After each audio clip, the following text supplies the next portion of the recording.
여러분, 어느 주일학교 선생님이 아이들에게 어떻게 물이 변했는지, 어떻게 물이 변하여 포도주가 되었는지라고 물어봤더니 어떤 꼬마 아이가 물이 주인을 만나니 얼굴이 붉어져서 포도주가 되었다라고 얘기를 했대요.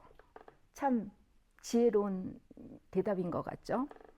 물이 변하여 포도주가 되었다고 하는 이 가나의 혼인잔치 이야기는 보통 어릴 적부터 교회를 다닌 분들에게는 익히 잘 알려진 이야기고, 적어도 몇 년 정도 교회를 다닌 분들에게는 여러 번 설교를 통해서 여러분 이 핵심의 주제가 무엇인지 다 아실 것이라고 봅니다. 여러분은 지금까지 본문 말씀을 세 가지 핵심 주제로 설교로 들어보셨을 거예요. 첫 번째는 순종에 관한 주제였겠죠. 빈 항아리에 물을 채운 하인들의 순종 때문에 물이 포도주로 변했던 것처럼 주님께 순종을 하게 되면 놀라운 기적을 경험할 수 있다는 것. 두 번째는 중보 기도에 대한 주제로 들었을 거예요. 갑자기 포도주가 떨어진 혼인 잔치의 위기에 이 마리아의 중보를 통해 대반전이 일어난 것처럼 여러분께서 중보자로 열심 다해 기도를 하게 되면 모든 어려움과 문제를 해결할 수 있는 놀라운 사건이 일어날 수 있다는 것이죠. 이 중보 기도 핵심 때문에 가톨릭 교회에서는 이 마리아를 중보자, 중보의 어머니로 믿고 있죠. 세 번째는 체험에 대한 주제였을 것입니다. 혼인잔치가 마치 하나님의 나라, 천국으로서의 예표인데 포도주가 떨어졌다고 하는 것은 이 미완성된 우리의 인생을 예수님으로 인하여, 예수의 은혜로 인하여 채워져야 한다는 것이죠. 가나의 혼인잔치 이야기는 여러분 전혀 공간복음서에는 기록이 되어 있지 않고 유일하게 요한복음서에만 기록되어 있습니다. 주님이 물로 포도주로 만든 이 사건이 주님이 사역을 시작하면서 행하신 첫 번째 기적 사건입니다. 지난번에도 말씀드린 바와 같이 요한복음서에서의 그 기적은 기적이라 하지 않고 표적, 사인, 자이헨이라고 했습니다. 기적을 통해서 전하고자 하시는 그 주님의 메시지가 무엇이냐면 바로 예수님이 모노게스, 독종, 독한 자가 아니라 하나님과 동일한 하나님 자신임을 사인했다라는 것이죠. 그런데 왜 요한복음 저자는 다른 복음서와 달리 이 기적의 이야기를 기록했고, 그것도 이 기적의 이야기가 복음서 초반에 기록을 했는지, 왜 이렇게 편집을 했는지 여러분 한 번쯤 물어보셨겠습니까? 안 물어보셨죠? 저는 오늘 이 물음에 대한 답을 요한복음 저자의 관점으로 돌아가서 도대체 주님께서 우리에게 무엇을 전하고 싶은지, 무엇을 말씀하시고 싶은지 여러분과 함께 묵상해 보기를 원합니다. 그리고 설교 말씀의 제목처럼 혼인잔치가 계속되기 위해서 여러분과 제가 해야 할 일이 무엇인지 이 본문 말씀에 등장하는 인물들을 통해서 살펴보고 다짐하기를 바랍니다. 여러분들 중에 혹시 그 성경 박물관이나 혹은 오래된 성당을 가보신 분들이 있으실 것 같아요. 그렇죠? 여행 중에. 그러면 이런 데 가면 성경 필사본이 있어. 아주 오래된 성경 필사본이 있는데 이 성경 필사본을 이렇게 훑어보면 소나 독수리나 사자 같은 그림들이 있어요. 보셨습니까? 보셨죠? 수지 봤니? 안 봤지. 그런데 관심 없지. 한번 그러면 여러분 꼭 성경 박물관이나 아니면 고대 박물관, 문서 박물관이나 상트 갈렌의 그 유네스코에서 지정한 도서관에 있더라고요. 여러분들이 성경 필사본, 오래된 필사본을 한번 이렇게 보세요.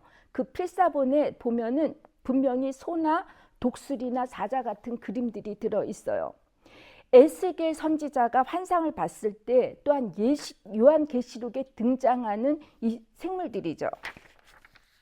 이 네 형상들을 중세시대 교부학자들은 사복음서 저자와 연결을 시켰습니다.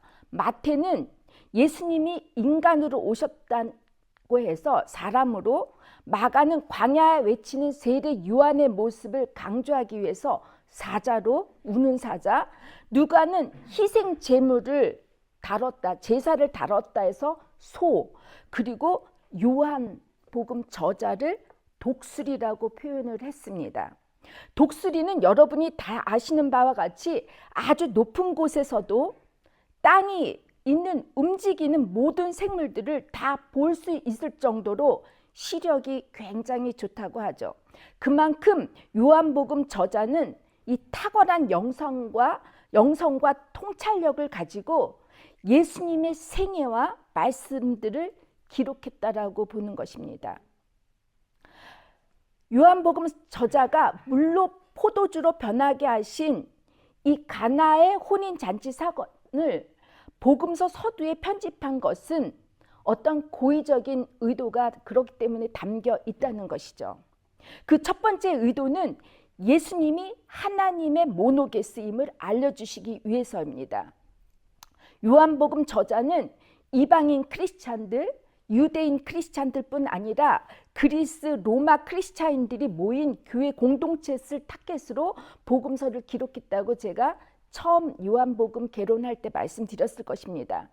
그렇다면 그는 이 요한복음을 기록했을 때 이 처음에 이들이 믿고 있었던 그들의 토속 신앙이나 또 이들이 지켜왔던 전통이나 문화를 염두에 두고 기록했다라는 것이죠.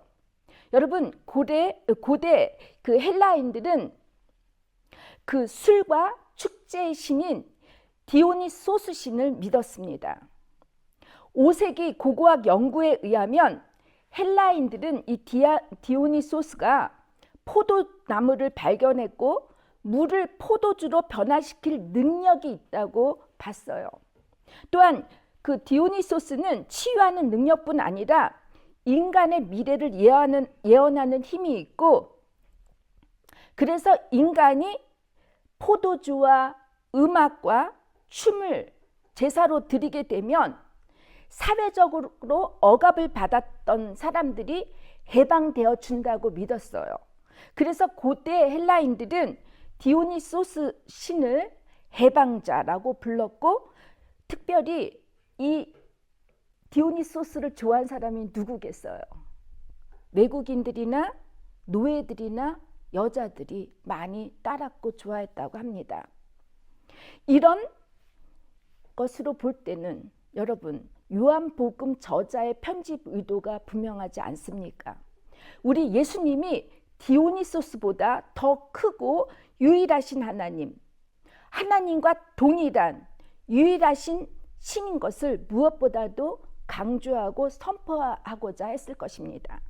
두 번째, 요한복음 저자는 물이 포도주로 변하는 사건을 통해서 율법의 시대는 지나가고 예수 메시아의 새로운 시대가 전개되었음을 알고자 했었을 것입니다. 포도주가 떨어졌다 함은 모세의 율법 시대가 지나갔고 새 포도주, 주님의 시대가 시작되었다는 의미이죠. 예수님께서 새 포도주는 새로운 가죽 부대에 담아야 한다고 말씀하셨듯이 과거 모세의 율법의 시대에서는 인간이 구원을 받을 수 없다는 것을 아시고 이제 새 포도주이신 예수님을 통해서 새로운 시대가 전환되었다라는 것을 알리고자 했던 것입니다. 오늘 본문 이야기에서는 이 맨 처음 어떻게 시작되죠? 3일째가 되던 날이라는 말로 이야기가 시작되죠. 이 숫자 3은 모든 종교에서 매우 중요한 의미를 갖고 있습니다. 불교에서도 삼세인과라는 말이 있죠. 과거, 현재, 미래를 끊임없이 원인과 결과로 인생이 이어지고 있다고 보고 있습니다. 고대 신화에서도 여신들이 등장할 때는 반드시 셋이 한 팀으로 등장합니다. 시간적으로 볼 때 처음과 중간과 끝, 과거, 현재, 미래, 그리고 공간적으로 볼 때도 넓이, 높이, 깊이가 있죠. 이렇듯 3은 최소한 모든 사건의 형태가 이루어지기 위해 필요한 숫자입니다. 성경에서도 3이란 숫자가 아주 중요하죠. 모세가 시내산으로 올라갔을 때 3일째 되던 날 하나님께서 자신의 영광을 백성에게 나타내셨고, 아브라함을 방문했던 3명의 천사들, 그리고 예수님께서 광야에 성령에 이끌려 광야로 가셨을 때 사탄으로부터 받았던 이 3가지 유혹들, 그리고 3번 베드로의 부인, 그리고 가장 중요한 3일 만에 예수님께서 부활하셨고, 그래서 요한복음에서만 보면 3일째 하나님이 나타나고 있습니다. 성경에서 이처럼 3이란 숫자는 완전함, 완성, 그리고 최종 목적인 하나님의 세계를 의미합니다. 3일째가 되던 날이라는 말로 본문 이야기가 전개된 것은 뭔가 중요한 사건이 독자로 하여금 긴장감을 불러일으키죠. 다시 말해 요한복음 저자는 가나의 혼인잔치 사건을 통해서 예수에 대한 신비로움이나 비밀을 드러내고자 어떤 커밍아웃을 하고자 했던 것 같아요. 특별히 혼인잔치라는 것은 성경에서 매우 중요한 의미를 갖고 있습니다. 하나님과 이스라엘 백성의 관계를 마치 신랑과 신부처럼 언약의 관계로 보고 있죠. 그래서 가톨릭 교회에서는 이 결혼식을 성례로 보고 있어요. 예수님께서도 이 비유로 혼인잔치 이야기를 많이 하시면서 이 혼인잔치, 하나님 나라의 예표이고 신랑이 예수님이 자신이라고 이렇게 드러내셨죠. 결혼이란 여러분 서로가 사랑과 믿음으로 맺은 신뢰와 약속의 관계입니다. 신랑과 신부는 죽음이 갈라놓기 전까지 떨어지지 않고 서로 변치 않고 사랑하겠노라고 약속합니다. 제가 독일 교회에서 주례를 할 때 어떤 신랑 신부는 요 얘기, 죽음이 갈라놓기 전까지는 빼라는 거예요. 아무 일도 모른다라는 거죠.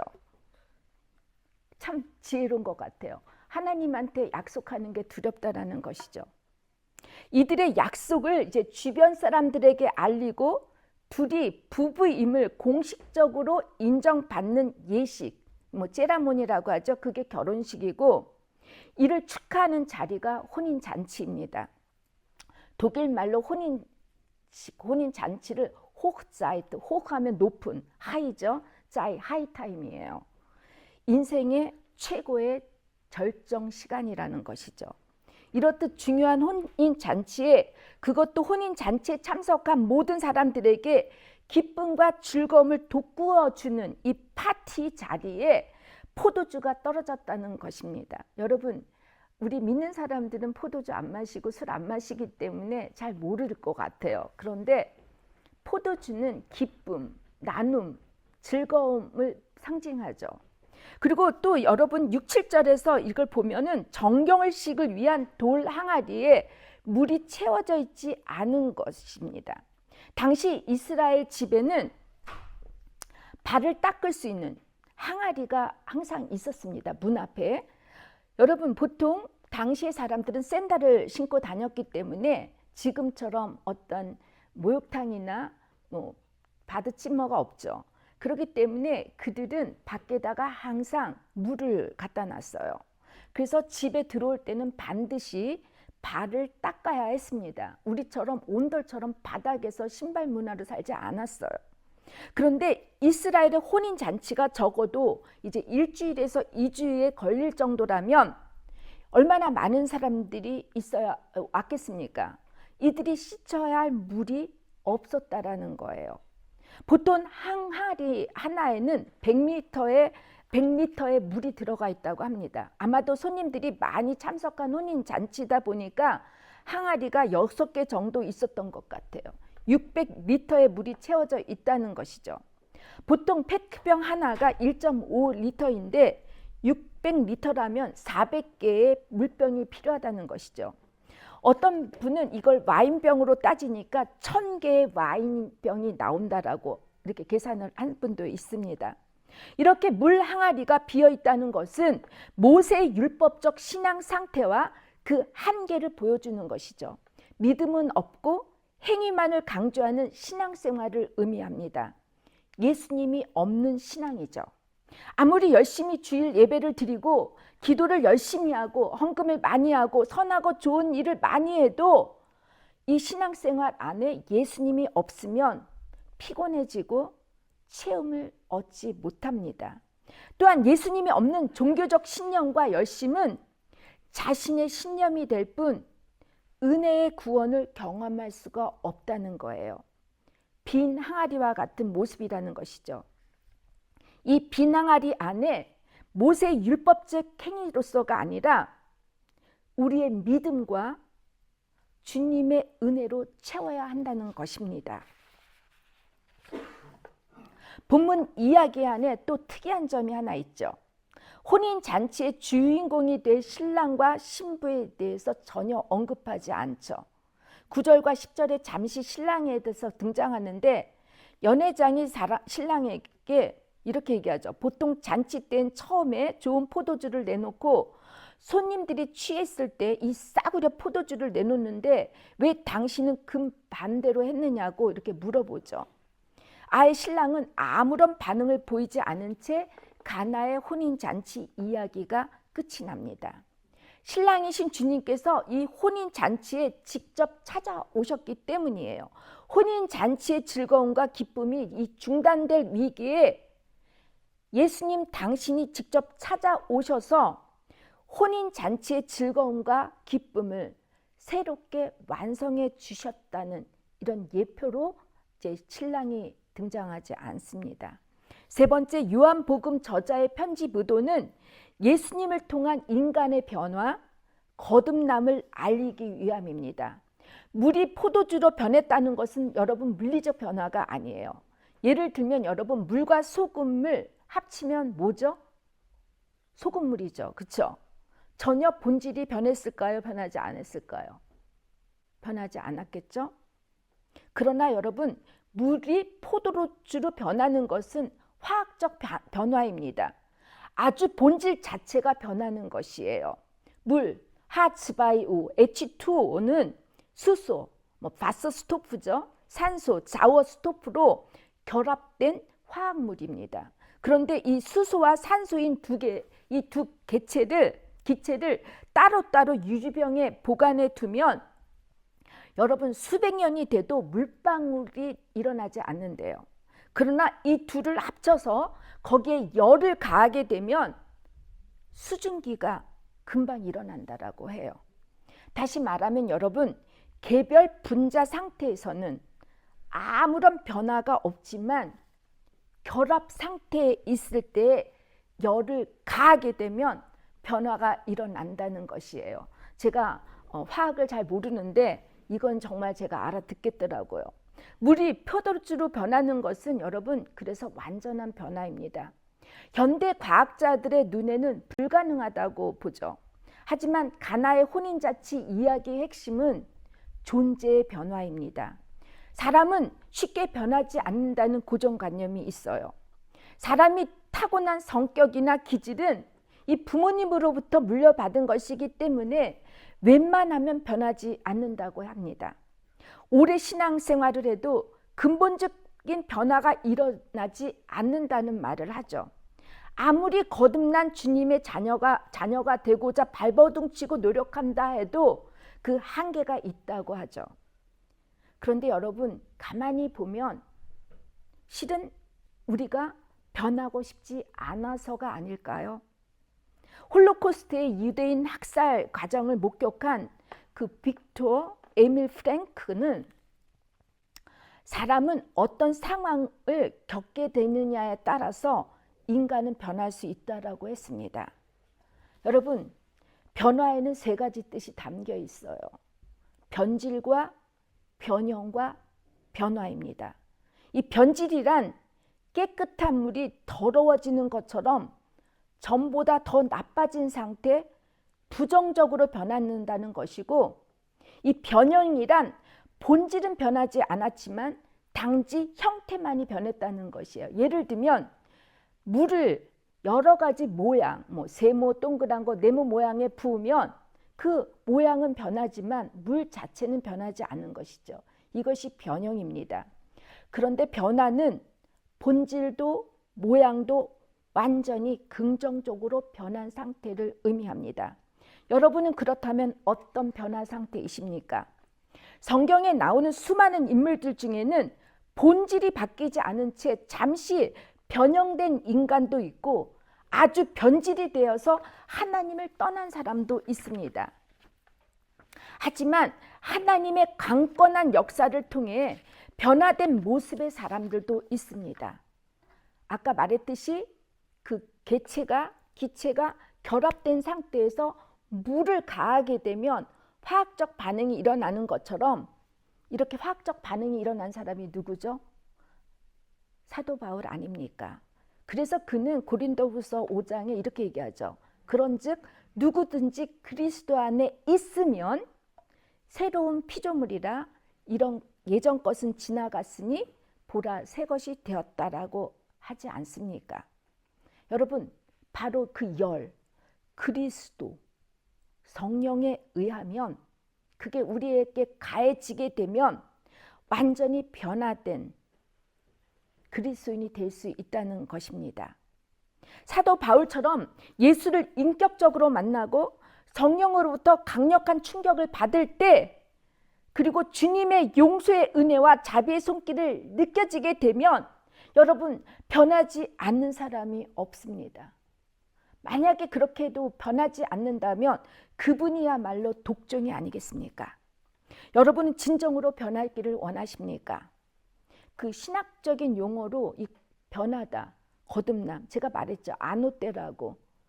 지금 우리의 모습이 하나님이 창조하셔서 만들었던 그때의 보기 좋은 모습으로 돌아가는 것이 거듭남이라고 했죠. 물이 포도주로 변한 것처럼 여러분의 삶이 주님 중심으로 바뀌고 내면이 달라지는 역사가 일어나길 여러분 원하십니까? 성공 중심에서 나눔의 세계관으로 여러분의 가치관이 변하기를 원합니까? 아무도 원하지 않으시나 봐요. 아멘이 없습니다. 소유 중심의 존재에서 관계 중심으로 변하시기 원하십니까? 사랑할 수 없는 자 사랑하고 용서할 수 없는 자 용서하길 원하십니까? 만약 지금의 이 질문에 예라고 대답을 원하시는 분이 있다면 여러분들은 벌써 50%가 변해져 있을 것입니다. 하지만 예스를 하지 못하시는 분들이 있다면 그분은 여러분 한번 스스로에게 물어보시길 바랍니다. 진정 내가 거듭나기를 원하는가 한번 생각해 보시기 바랍니다. 이 시간 우리의 옛 성품의 주님의 은혜와 자비의 손길 그리고 성령의 뜨거운 충격이 여러분 안에 내재하여 변화되시기를 주님의 이름으로 축원합니다. 변화된 그리스도인으로서 우리 모두가 마음이 가난해지고 마음이 온유해지기를 축원합니다. 우는 자와 같이 울며 애통하고 주님의 공의를 따르는 하나님의 자녀로 일컬음을 받는 여러분과 제가 되기를 바랍니다. 이것이 복음의 힘이고 주님 안에서 누리는 풍요함, 부요함입니다. 제가 지난번에 필립 얀스의 예수님, 내가 운백한테 예수가 내가 알지 못했던 예수. 예, 제가 독일어로 읽어가지고 그런데 그때 이 나눔 중에 한 우리 교회 자매님이 눈물이 가득 고여서 얘기를 해서 제가 솔직히 그랬어요. 나는 그분이 참 부럽다고. 내가 이렇게 은혜를 깨닫고 운지 내가 있었나 이렇게 생각을 했다가 사실 어제 제가 그 얀스의 책을 다시 한번 읽는데 엄청나게 통곡을 하고 울었습니다. 저는 이렇게 감성적으로 쓴 저자들을 제가 되게 이렇게 좀 배제하려고 하는데 그분의 쓴 그거를 다시 예수님의 말씀을 다시 요약하면서 산상수훈을 읽으면서 제가 무너지고 말았습니다. 눈물이 안 흘릴 수가 없었습니다. 여러분 정말 복음의 힘을 경험하고 싶습니까? 마지막 네 번째, 물이 포도주로 변하는 사건을 통해서 요한복음 저자는 이미 오신 그리스도가 우리를 구원하시기 위해 십자가의 고난을 질 것이라는 것을 예시했습니다. 즉 물이 포도주로 변하게 하신 주님의 첫 번째 표적에 담겨진 이 숨겨진 진리는 구원의 완성입니다. 예수님은 사람의 아들 인자라고 하죠. 또 하나님의 아들 성자이라고도 합니다. 인간의 아들로서 물로 세례를 받으셨고 하나님의 아들로서 제사의 피를 흘리셨습니다. 그래서 물은 인간의 인성을, 포도주는 하나님의 신성을 상징하죠. 주님께서는 마지막 유월절 만찬 때 제자들에게 포도주를 따라 주시면서 너희를 위해 흘릴 언약의 피라고 하셨습니다. 그리고 난 후 십자가에 매달리셨을 때 이 로마 군인으로부터 창살에 이 허리가 찔렸죠. 옆구리에. 그리고 나서 어떻게 기록되죠? 예수님의 옆구리에 피와 물을 다 쏟아내셨다고. 그리고 나서 이어지는 말씀이 다 이제 이루었다고 하셨습니다. 이것이 바로 인간을 위한 구원의 완성이라는 것이죠. 이렇게 가나의 혼인잔치에 담겨진 물이 포도주로 변하는 것이 무엇을 의미하는지 여러분 깨달았다면 지금부터는 혼인잔치가 계속되기 위해 우리가 해야 할 노력이 무엇인지, 즉 하나님의 나라가 이 땅에 멈추지 않고 계속 이루어지게 하기 위해서 여러분과 제가 무엇을 해야 하는지 이 혼인잔치에 등장하는 인물들을 통해서 알아보고자 합니다. 혼인잔치는 제가 아까도 말씀드렸듯이 하나님의 나라. 근데 그 하나님 나라의 축소판이 여러분 다름이 아닌 교회 공동체입니다. 하나님의 나라가 공동체가 하나님 나라의 예표인 거죠. 그럼에도 갑자기 포도주가 떨어지는 것과 같은 상황이 일어날 때가 있다는 것이죠. 우리 인생이나 교회 공동체 안에서도 이와 같은 위기와 결핍 상태가 찾아올 때가 있습니다.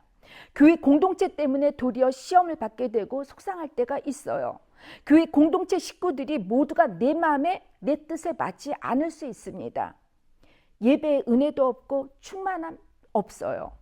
또 개인적으로는 건강이나 경제적 어려움, 직장 문제, 가족들로 인한 이 마음의 고생과 같은 어려움이 갑자기 찾아올 때가 있습니다.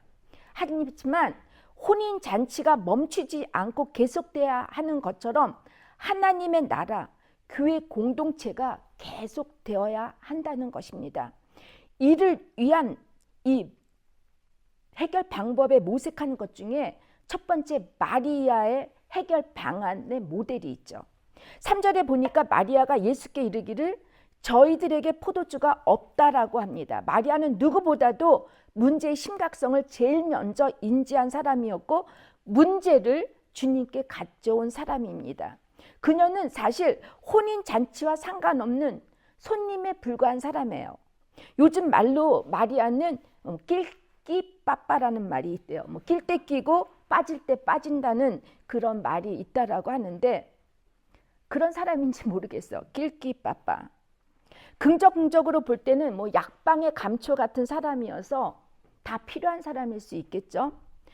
어떤 분들은 이 마리아가 치맛바람이 센 어머니가 아니냐고 오해하시는 우리 젊은 친구들도 있습니다. 하지만 마리아의 삶 전체를 봤을 때 이 해석은 좀 맞지가 않죠.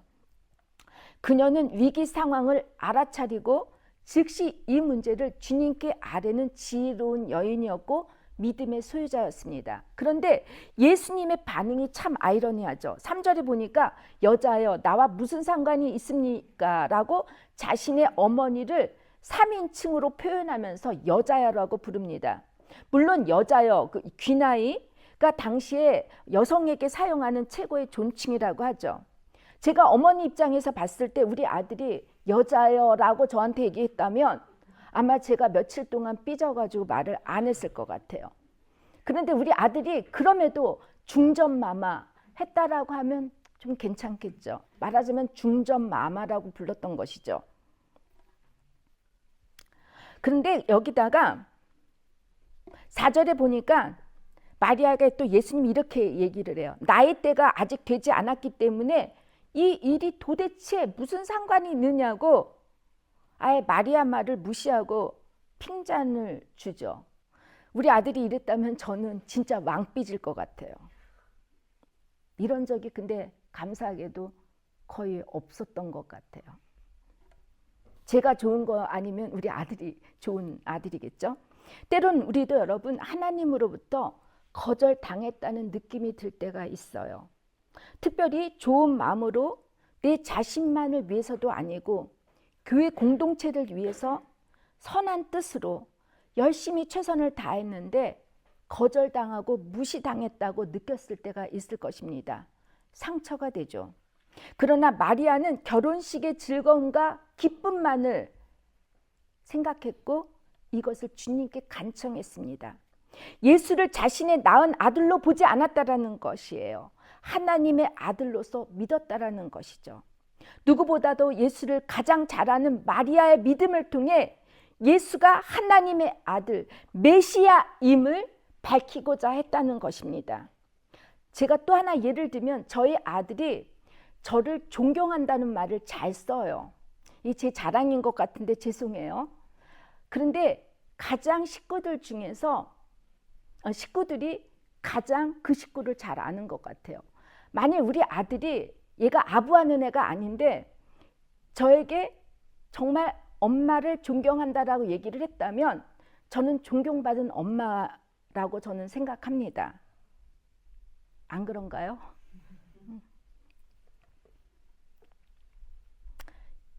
우리 아들이 저를 존경받는 엄마로 인정해 주듯이 그 다른 사람도 아닌 마리아가 예수님을 메시아로 인정해 줬다라면 이건 정말 믿을 만한 거 아니겠습니까? 여러분, 교회 공동체를 위해 혹시 봉사하시다가 실족되셨거나 또 교회 봉사를 하다가 혹시 나는 이 모든 것은 주님을 드러내기 위한 거였는데 그것이 뜻대로 되지 않은 분들이 있다면 이 시간 주님께 모든 것을 고백하시기를 주님의 이름으로 부탁을 드립니다. 주님께 맡기셨으면 바랍니다. 두 번째는 하인들의 모델입니다. 하인들은 주인의 말에 절대적으로 순종하는 사람들이죠.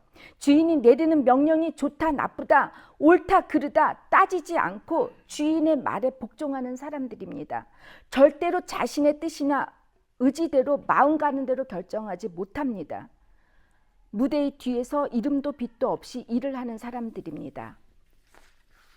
6개 돌 항아리에 600리터의 물을 채우기 위해서는 먼저 그들은 돌 항아리를 깨끗이 닦아야 했을 것이고 특히 이 우물은 마을 밖에 있기 때문에 그 밤에 우물에 가서 이 무거운 물을 여러 번 지어 날라야 했을 것이에요. 근데 이들은 물을 항아리 아귀까지 가득 채웠다고 합니다. 그것도 주인의 명령이 아닌 혼인잔치에 초대받은 한 여인과 그녀의 아들이 내린 이 명령임에도 뭐라고 투덜거리지 않았고 불평하지 않고 그대로 순종했다는 것이죠. 정결식에 필요한 항아리에 물이 비어 있다는 것으로 볼 때 어쩜 이들은 책임과 의무를 다하지 않았다고도 볼 수 있죠. 또 며칠 동안 계속 이어지는 혼인잔치에 얼마나 일손이 필요하고 바빴겠습니까? 그럼에도 불구하고 이들은 불평불만하지 않고 온 힘을 다해 물을 항아리에 가득 채웠습니다. 여기에 반전이 일어나죠. 물이 포도주로 변한 기적의 사건을 제일 먼저 알게 된 사람이 다름이 아닌 하인들이었습니다. 가장 눈에 띄지 않고 남에게 인정받지 못하는 힘든 일을 교회 공동체에서 할지라도 이 말없이 최선을 다하는 사람들에게는 가장 놀라운 하나님의 은혜와 축복을 경험할 수 있다는 것입니다. 그래서 다음에 애찬 때 여러분 부엌으로 다 들어가지 않으시기를 바랍니다. 그러면 부엌이 메어 터지겠죠? 셋째는 연회장이라는 인물이죠. 이 연회장이란 모든 결혼식을 책임 맡은 요즘 말로 웨딩 플래너죠. 그가 해야 할 과제는 결혼식 파티를 처음부터 마칠 때까지 신랑 신부뿐 아니라 모든 사람들을 만족하게 성공적으로 이끄는 것이죠. 그런데 그는 포도주가 떨어진 것조차 알지 못했고 아무것도 하지 않은 사람이에요. 참 무책임해 보이죠. 도리어 그는 하인들이 떠온 아주 맛 좋은 포도주를 맛보고 나서 신랑에게 이 좋은 포도주를 이제야 내어놓았느냐고 불만을 토로하죠. 그의 공동체 안에서는 자신의 책임은 다하지 않고 이렇다 저렇다 불평불만하는 사람들이 있습니다. 주님이 맡겨준 사명과 책임보다는 그들의 권위와 권한만 주장하는 이 목사님들이 있죠. 또 나서기를 좋아하고 사람들로부터 인정받기를 원하는 분들이 있습니다. 이들에게는 좋은 일이나 나쁜 일이나 다 마음에 들지 않어요.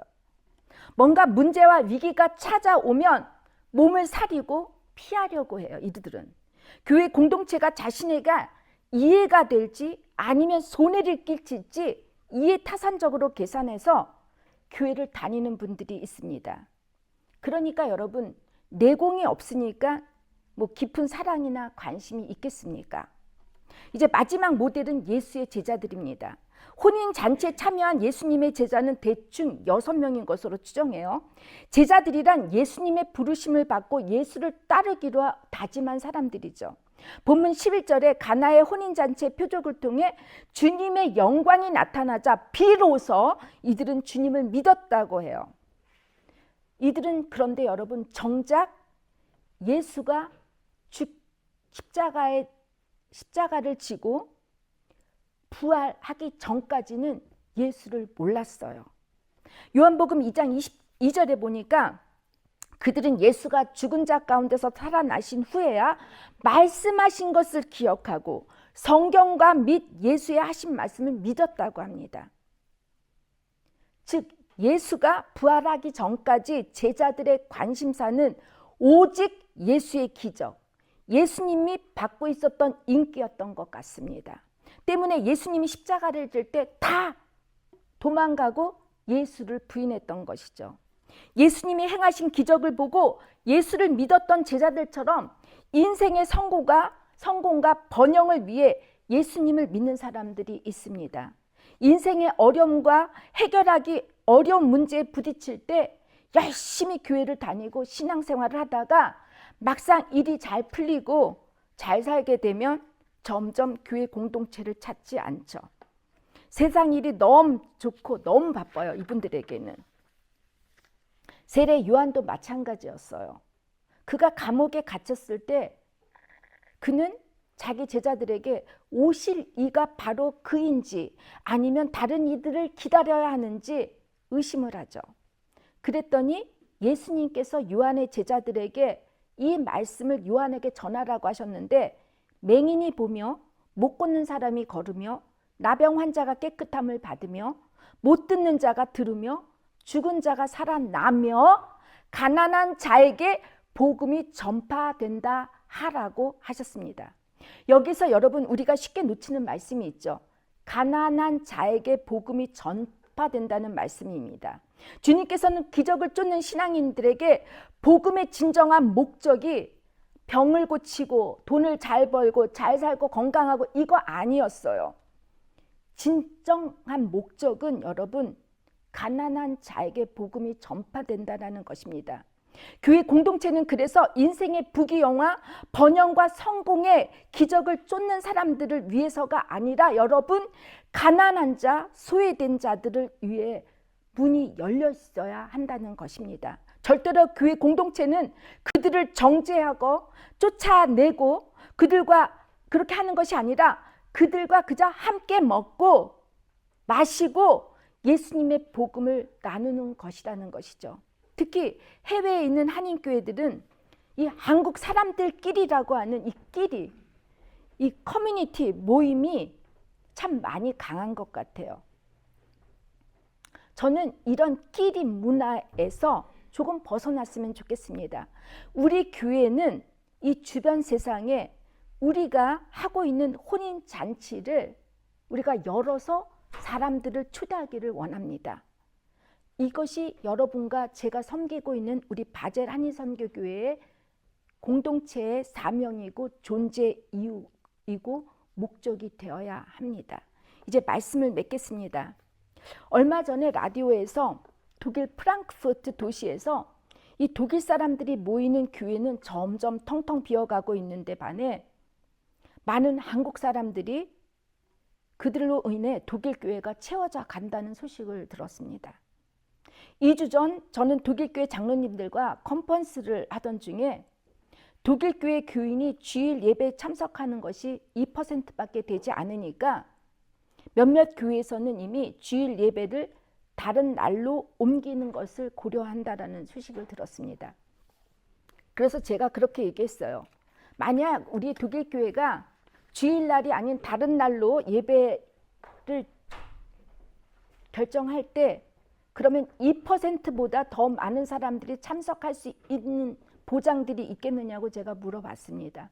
그렇지 않죠. 주님께서는 우리가 날마다 기도할 때 아버지의 나라가 오게 하시며 아버지의 뜻이 하늘에서 이루어진 것 같이 이 땅에서도 이루어달라고 기도하라고 가르쳐 주셨습니다. 하나님의 뜻, 하나님의 나라, 즉 혼인잔치와 같은 세상을 여러분과 제가 사는 날 동안 이 땅, 이곳, 우리에게 맡겨주신 주님의 몸이신 교회 공동체에서 이루어야 한다는 것입니다. 믿습니까? 지금까지 8년이 넘도록 그렇게 커다란 위기와 어려움이 없었던 저희 교회 공동체가 이렇게 은혜롭게 잘 반절되어 왔습니다. 그런데 여러분, 이렇게 어렵게 하지만 교회 공동체가 세워졌는데 교회 공동체는 여러분 무너지는 것은 하루아침에 가능해요. 예루살렘 교회가 그렇게 웅장하게 잘 지어졌죠. 솔로몬 이후에 해력선정 지어졌는데 여러분 망할 때 3일 만에 초토화됐어요.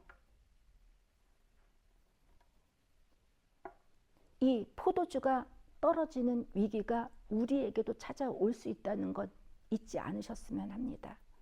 그러나 언제나 혼인잔치가 멈춰지지 않도록 여러분에게 맡겨진 사명들 최선을 다해 주시기를 주님의 이름으로 부탁을 드립니다. 늘 정결해야 할 항아리가 비어있지 않도록 말씀과 기도와 회개로 채워나가시기를 축원합니다. 막상 어려움과 위기가 찾아오게 될 때 여러분 흩어지지 말고 떠나지 말고 모든 문제를 주님 손에 맡겨서 우리 모두도 물이 포도주로 변하는 기적의 사건을 경험하기를 축원합니다. 또한 우리 삶 속에서도 언제나 보이지는 않지만 살아계신 하나님이 보여지는 역사를 경험할 수 있고 이 경험할 수 있는 역사, 이 복음의 증거들, 이 사인들이 우리의 교회 여러분의 삶 속에서 일어나기를 축원합니다. 이제 다 같이 기도하겠습니다. 하나님, 이 간단한 혼인 잔치의 말씀 속에서 얼마나 주님께서 들려주고자 하는 말씀들이 있습니까? 저희들 다 잊어버려도 오늘 전하신 말씀 중에 그 하나는 우리가 삶으로 갖고 갈 수 있게 하시고 이것을 우리의 목숨 다할 때까지 잘 지켜나가는 주님, 정말 조금 전에도 불렀던 찬양처럼 주님을 기뻐하게 하는, 주님이 기뻐하시는 주님의 자녀들이 다 될 수 있도록 우리 모두를 축복하여 주시옵소서. 예수님의 이름으로 기도를 드립니다. 아멘.